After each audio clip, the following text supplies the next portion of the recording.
중화요리 하면 빠질 수 없는 게 있죠. 바로 불맛. 육류나 채소 같은 식재료가 고온의 불꽃에 탁 닿으면서 이 요리에 스며드는 그 은은한 불맛. 그런데 여러분, 사실 이 불맛이라는 건 존재하지 않는다는 거 알고 계셨나요?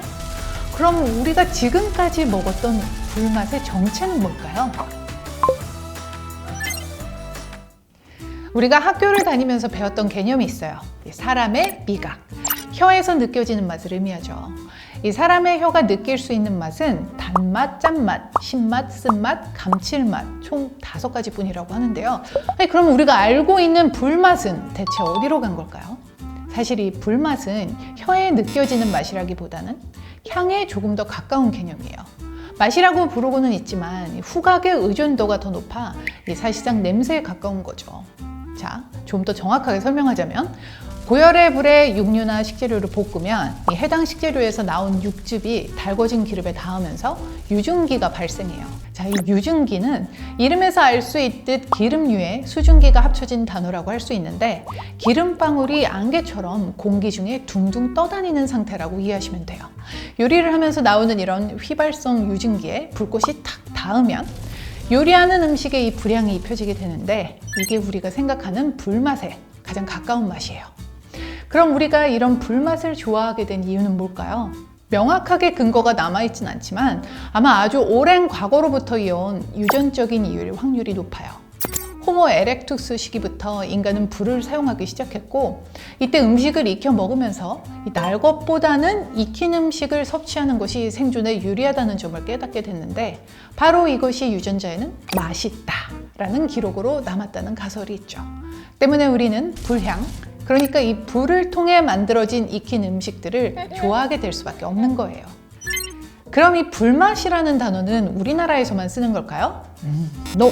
여러분, 이런 냄비 보신 적 있죠? 왜 중국 요리 프로그램 같은 데 보면 기다란 모자를 쓴 주방장이 이런 큰 냄비를 한 손으로 휙휙 휘두르는 장면이 많이 나오잖아요. 중식당 어디를 가도 볼 수 있는 이 넓은 냄비를 웍이라고 부르는데요. 이 웍이 아니면 나올 수 없는 맛, 우리가 불향이라고 생각하는 맛을 북미에서는 웍헤이라고 부른다고 해요. 자, 영어로 번역하면 breath of wok, 우리말로 직역하면 웍의 숨결, 이 정도로 해석할 수 있어요.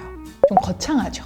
뜨겁게 달궈진 웍 안에 재료를 넣으면 웍을 통해 불길이 닿은 재료에서 수분이 날아가고 이 겉면에 기름이 타면서 우리가 훈연향이라고 부르는 향이 식재료에 배어들게 돼요. 고기의 경우에는 급격한 마이야르 반응을 보이면서 이 숯불에 구운 것처럼 고기 표면색이 변하기도 해요. 하지만 이런 웍 요리에서 나오는 불맛은 고온의 기름을 매개로 한다는 점에서 이 직화구이와 차이가 있어요. 웍 위에서 지글거리는 기름이 불과 식재료의 매개체 역할을 하면서 음식을 조리하는 웍의 면적 전체를 달구기 때문에 불에 직접 닿아서 태우는 직화구이식 불맛과는 다른 불맛을 내죠. 자, 이 아시아에 웍헤이가 있다면 유럽에는 플람베가 있어요. 왜 프랑스 요리 보면 불 위에서 요리 중인 음식에 이 도수가 높은 술을 휙 부으면 이 프라이팬에 불꽃이 막 확 일잖아요. 높은 온도에 술이 닿아 기화되면서 이 술이 포함된 수증기가 발생하는데 이것이 불에 맞닿을 때 불꽃이 확 일으켜져요. 그리고 이때 불꽃 속에 있는 음식은 이 사용한 식재료 특유의 잡내를 없애고 또 사용한 술의 종류에 따라 고유의 풍미를 더하기도 하죠. 하지만 요즘 들어 이 플람베는 맛에 영향을 준다기보다 일종의 퍼포먼스 개념으로 사용되는 경우가 많아요. 그럼 집에서 불맛을 내는 방법이 있을까요? 자, 솔직히 말씀해 드릴게요. 정말 어려워요. 우리가 흔히 집에서 사용하는 가스레인지나 인덕션의 화력으로는 이 고온의 불길을 만들어내기가 힘들거든요. 그럼 가정에서 흔히 사용하는 토치를 이용해보면 어떨까요? 자, 우리는 이 토치의 불을 재료에 직접 갖다 대서 이 식재료 표면을 검게 그을리잖아요.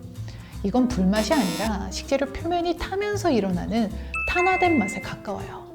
자, 쉽게 말해 그을음의 탄맛인 거죠. 물론 토치를 유증기에 직접 쐬면 이 불맛과 비슷한 맛을 낼 수는 있어요. 하지만 화재의 위험성이 있죠. 자, 가정에서 불맛을 내는 제일 좋은 방법은 사실 시중에서 판매하는 불맛 향미유를 사용하는 방법이에요. 향미유면 어쨌든 조미유니까 몸에 좋지 않은 건 아닐까요? 아닙니다. 시중에서 판매하는 대부분의 향미유는 이 천연 식재료를 고온으로 가열하는 것을 기본으로 우리가 아는 불맛 내는 원리와 동일하게 만든다고 해요. 화학적 재료를 사용하는 것이 아니니까 걱정 않고 사용하셔도 될 것 같아요. 자, 고깃집에 가면 고기를 굽는 친구들이 고기를 다 태워놓고 항상 이렇게 말하죠. 불맛이야, 불맛. 자, 오늘부터는 이 불맛에 대한 개념이 확실해졌으니 다 태워놓고 불맛이라고 우기는 친구들에게 따끔하게 한마디 할 수 있겠죠? 정신 차려라, 탄맛이다. 자, 우리 앞으로는 건강하게 불맛을 즐기기로 해요. Raise a glass, you've made it another year. Happy birthday, have a laugh, crack a smile, even shed a tear.